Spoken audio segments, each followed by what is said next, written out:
The mountain air was thick with mist, swirling like an ancient, restless spirit clinging to the jagged edges of the towering peaks. The trees bend in unnatural ways, their gnarled branches scraping against each other like the fingers of something old, something hungry. The path ahead was treacherous, uneven, and narrow, as if the mountain itself was trying to keep you from reaching its summit. The sound of your boots crunching on the loose rocks beneath your feet seemed louder than it should have been, unnervingly loud, disturbing the eerie silence that enveloped the mountain. I had always been a lover of hiking. The thrill of exploring the unknown, the allure of the wild, untamed wilderness, it was something that called to me like a siren's song. My friends had warned me. They said that no one who ventured deep into these trails ever came back the same. But I never listened. I thought it was just superstition, or maybe urban legends passed down to frighten newcomers. But that was before I stepped onto the mountain, before I heard the whispers. The first signs of something wrong came when the sun began to dip below the horizon. The trail, once familiar, seemed to stretch further and further into the unknown. I had hiked this path a dozen times before, but tonight, something was different. The air was thick with the smell of decay, like the earth itself was rotting beneath my feet. A chill, like a ghost's breath, crawled up my spine, making the hair on the back of my neck stand on end. The wind, once gentle, now howled through the trees, almost as if it were warning me to turn back. But I didn't. I couldn't. There was a pull, something deep within the mountain itself that beckoned me forward, urging me to climb higher, to reach the summit where the darkness awaited. As I climbed, the whispers began. At first, they were faint, like the rustling of leaves in the wind, but soon they became clearer, sharper. At first, I thought it was just my mind playing tricks on me. But then they spoke my name, softly, just out of reach, as if the wind itself had caught the syllables and carried them to me. My heart began to race, my breath shallow, as the whispers grew louder, almost frantic. Leave, now. I shook my head, trying to convince myself it was just the wind, just the mountain playing its usual tricks.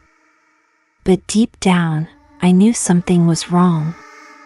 The path ahead grew steeper, the trees more twisted, their branches clawing at the sky as if they were trying to pull me into the earth itself.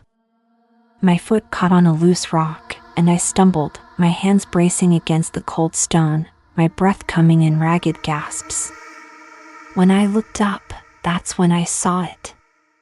A figure, standing at the edge of the trail. It was tall, impossibly tall, its form cloaked in shadows, its face hidden beneath a dark hood. The figure stood still, unmoving, watching me. The whispers stopped abruptly, replaced by a suffocating silence that filled the air like a heavy blanket. I froze, unable to look away. My mind screamed at me to run, but my legs refused to move. The figure took a step forward, its movements slow and deliberate, like something that had been waiting for centuries to make its move. My body tensed, my heart pounding in my chest, but I couldn't tear my eyes away. Help me. The voice came, soft, barely a whisper, but it was unmistakable. I opened my mouth to respond, but no words came. Instead, the ground beneath me seemed to shift, as if the very earth was shifting to swallow me whole. I tried to step back, but my feet felt glued to the ground, as if something invisible was holding me in place. I could feel my pulse in my throat, the heat rising in my face, the sweat pouring down my back. The figure took another step, its presence overwhelming, suffocating. Please. It was closer now, so close I could feel the cold emanating from it, like ice creeping into my very bones. The air around us seemed to freeze, the sounds of the mountain fading into a hollow silence. I wanted to scream, to run, but my voice was stuck in my throat. The figure reached out, its long, skeletal hand brushing against my cheek. In that moment, time seemed to stretch and twist, folding in on itself like some cruel cosmic joke. I was no longer on the mountain. I was somewhere else, somewhere darker. The trees were gone, replaced by walls of blackness that stretched endlessly in all directions. The sky above was nothing but an abyss, a deep, suffocating void. The figure stood before me, no longer just a shadow but something tangible, something real. Its face, if you could even call it a face, was a twisted mask of hollow eyes and a mouth that was stitched shut with thick, dark threads. It leaned in closer, its breath cold and rancid, its voice a low rasp in my ear. "Do you know why you came here?" it asked, the words like a venomous hiss. "Do you know what's waiting for you?" I wanted to run. I wanted to scream.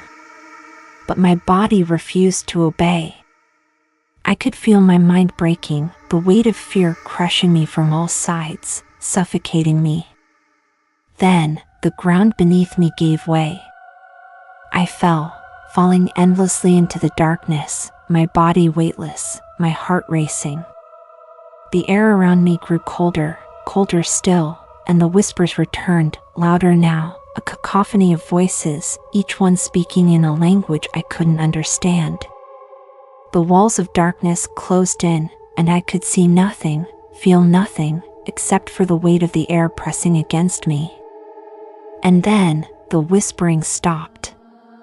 I hit the ground hard, the force knocking the breath out of me, but when I opened my eyes, I was back on the mountain trail. The figure was gone, the whispers gone, the air no longer heavy with dread. For a moment, I thought I had imagined the whole thing. That it had all been some strange, fevered dream. But then I looked up. The summit was in sight. The mountain stood silent, its peaks rising into the night sky like the teeth of some ancient beast. And I knew then, with a sickening certainty, that the trail I had climbed wasn't just a physical path. It was a descent into something far darker, far more terrifying, something that existed beyond time and space. I had crossed a threshold, and there was no going back. With trembling hands, I reached for my phone, desperate to call someone, to tell them what had happened, but there was no signal. No connection. Just the cold, empty void of the wilderness around me. I turned back, trying to retrace my steps, but the trail had changed. The path was gone, replaced by a thick, impenetrable fog that swallowed everything in its wake. My breath quickened, panic rising in my chest as I tried to find any trace of the trail I had just walked, but there was nothing. Only the fog, and the endless mountain, stretching up into the black sky. The whispers returned, faint at first, then louder, growing more frantic. "You're not alone," they said. "You never were."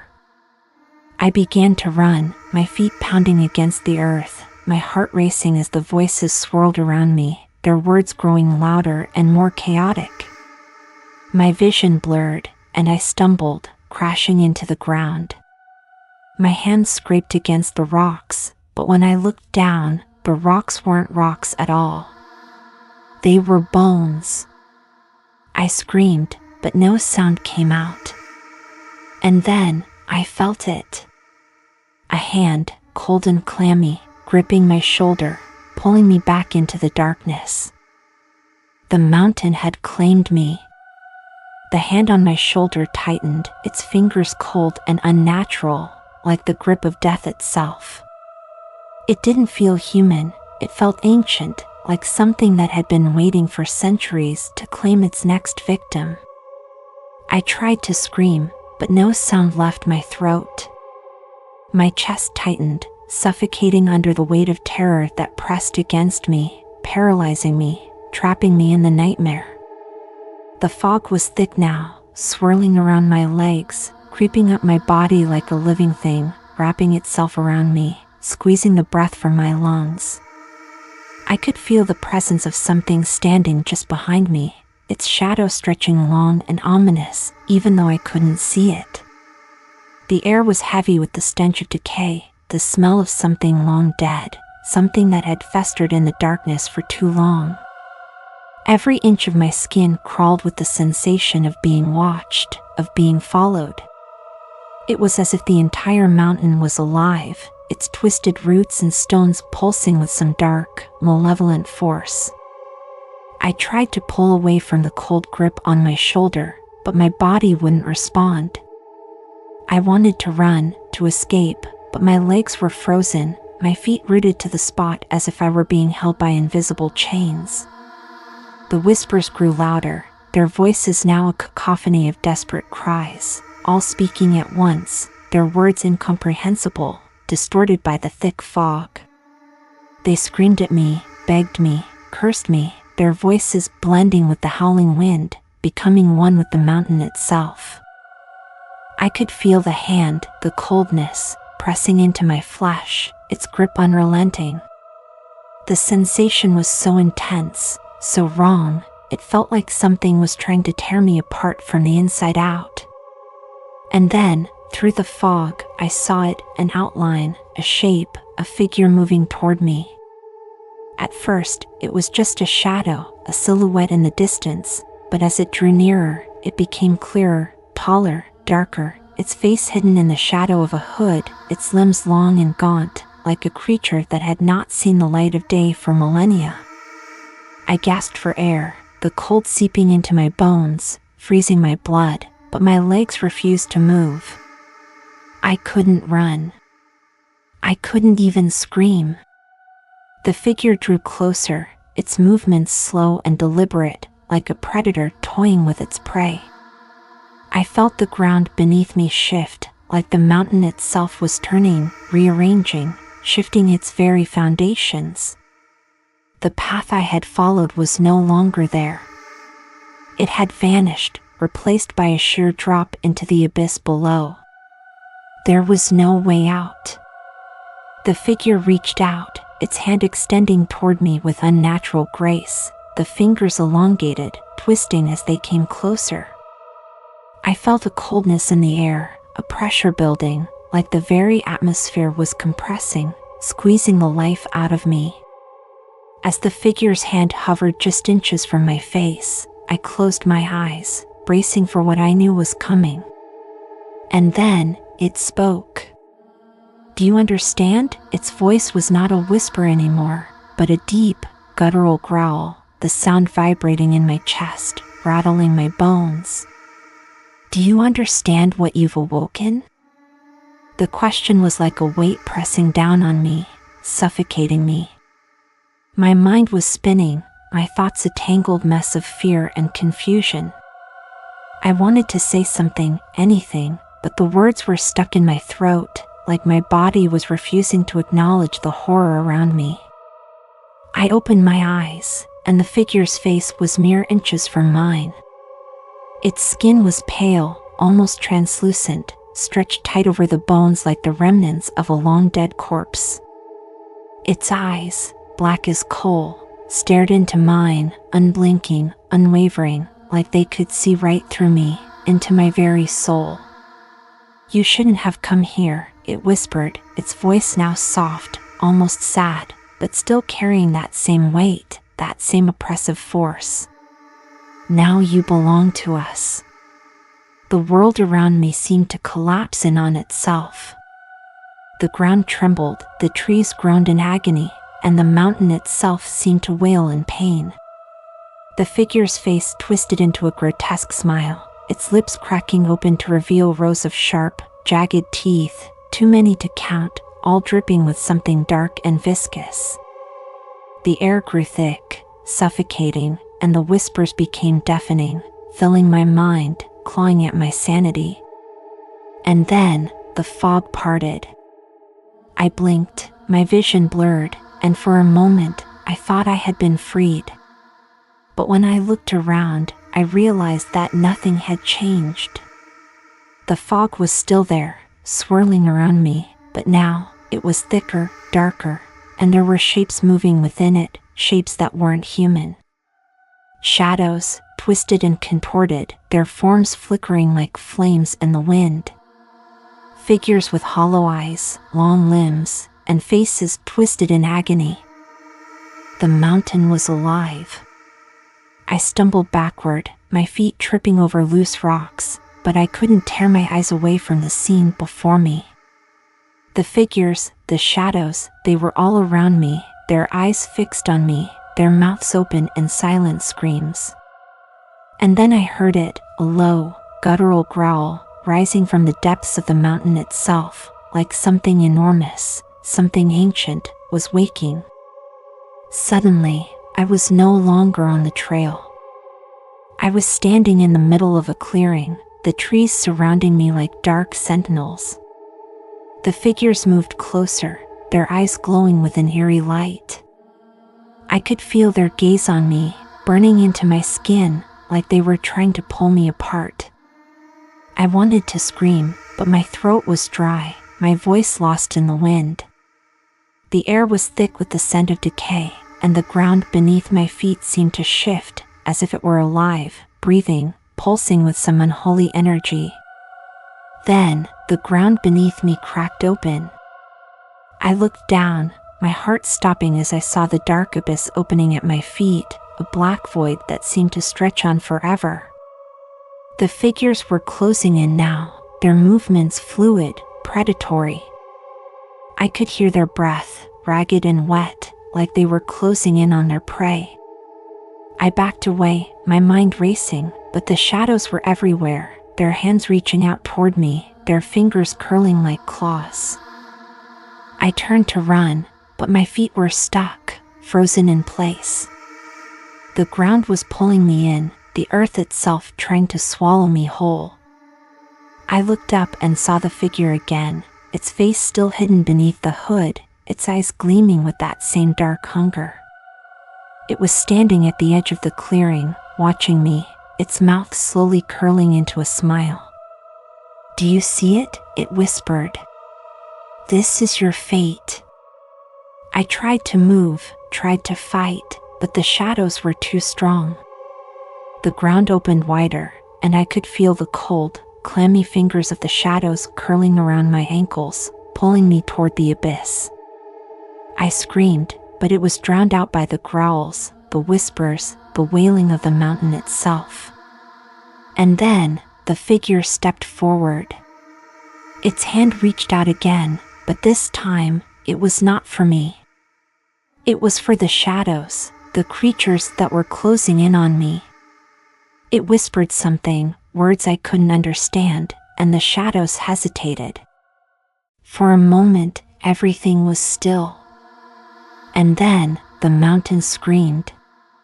The ground shook violently, and the clearing was engulfed in darkness.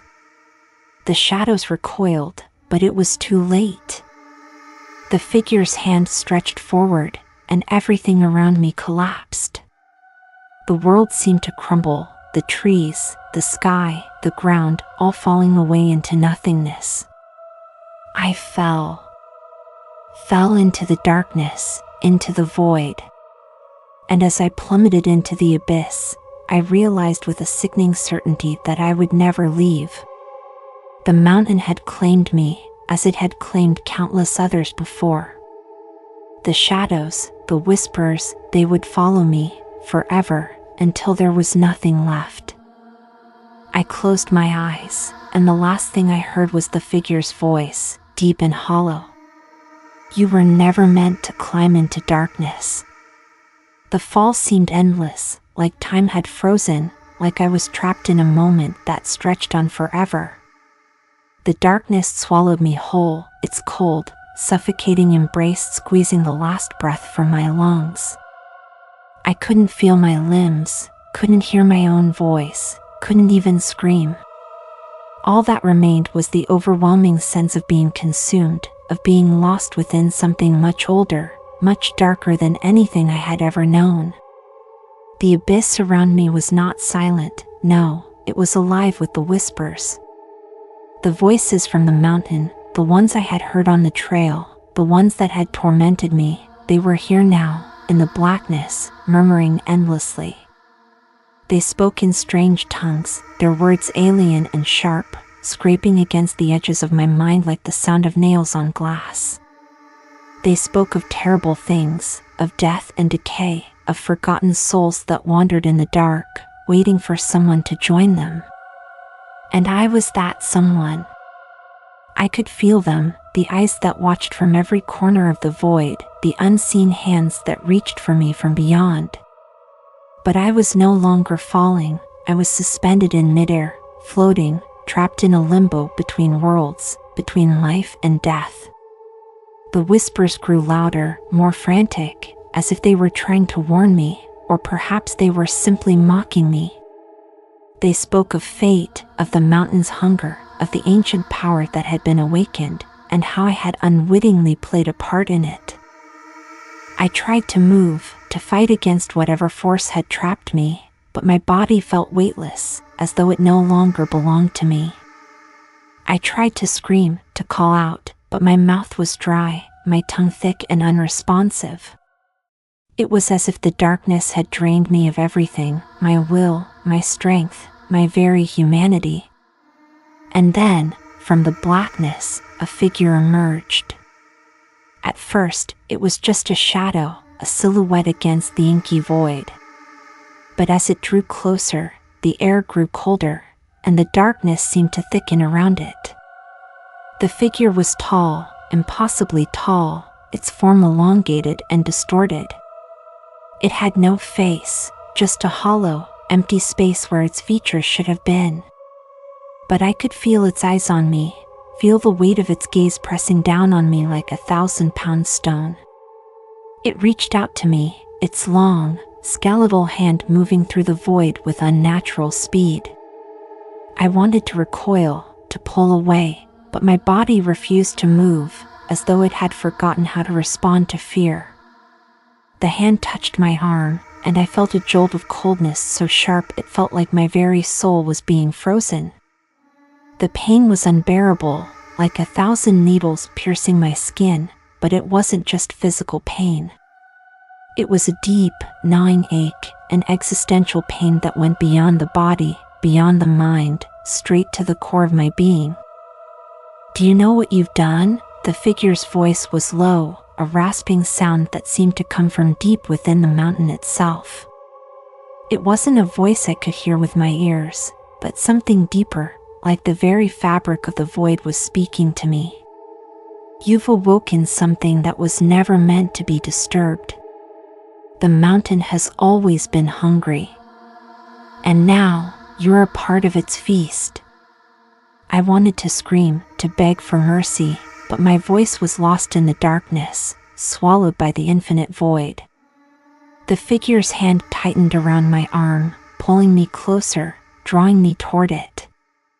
I could feel the coldness of its touch sinking deeper into my skin, creeping beneath the surface, spreading like ice through my veins. "You are not the first to come here," it whispered, its voice laced with malice. "You won't be the last. The mountain claims them all, one by one. The ones who wander too far, who seek the truth buried in its depths. The truth of what lies beneath." The whispers grew louder, their voices becoming a cacophony of screams and cries. I could hear the voices of the lost, the ones who had come before me, their spirits trapped in this place for eternity. I could hear them calling my name, their voices distorted, twisted by time and torment. They begged for release, for salvation, but I knew there would be no salvation here. The mountain was its own god, its own master, and it did not give mercy. The figure began to drag me through the darkness, its cold fingers digging deeper into my flesh. I could feel my body growing weaker, my strength slipping away with every passing moment. It was as if the very darkness was draining the life from me, consuming me bit by bit. I could hear the sound of my heart beating in my ears, its rhythm slowing, faltering, as if it, too, was succumbing to the pull of the void. I tried to fight, tried to push away, but it was no use. The figure's grip tightened, pulling me further into the abyss. The mountain's whispers surrounded me, louder now, as if they were closing in on me, pressing in from all sides. And then, just as I thought I could no longer bear it, the darkness parted. The ground beneath me was solid again, and I was standing in a place I didn't recognize. The air was still cold, but the suffocating pressure of the void had lifted, replaced by an oppressive silence. The figure was gone, but I could still feel its presence, lurking just beyond the edges of my vision. The mountain had released me, but at what cost? I looked around, trying to make sense of where I was. The place was familiar, but it was wrong. The trees around me were twisted, their branches reaching out like skeletal fingers, their leaves black and withered. The sky above was a sickly shade of green, casting an unnatural glow over everything. The ground was cracked, as if something beneath it was stirring, trying to break free. I took a step forward, and the ground beneath me trembled. I froze, my heart racing in my chest, as I realized that I wasn't alone. The figures were there, the shadows that had haunted me before. They moved in the distance, their forms flickering in and out of sight, like creatures caught between the world of the living and the dead. I could hear their whispers, their voices calling out to me, urging me to join them, to become one with the mountain. I turned to run, but the ground cracked open beneath me, swallowing me whole. The darkness was back, wrapping itself around me, pulling me deeper, further from the light. The whispers grew louder, more frantic, until they became a deafening roar in my ears. And then, I was falling again, back into the void. But this time, I didn't fight. I didn't scream. I let the darkness take me. And as I fell into the nothingness, I realized with sickening clarity that there would be no escape. The mountain had claimed me. It had claimed my soul, and it would never let go. I had become one of them. One of the lost souls that wandered the dark trails of the mountain, trapped in its eternal hunger, forever seeking the next victim to join them in their torment. And the mountain would keep feeding.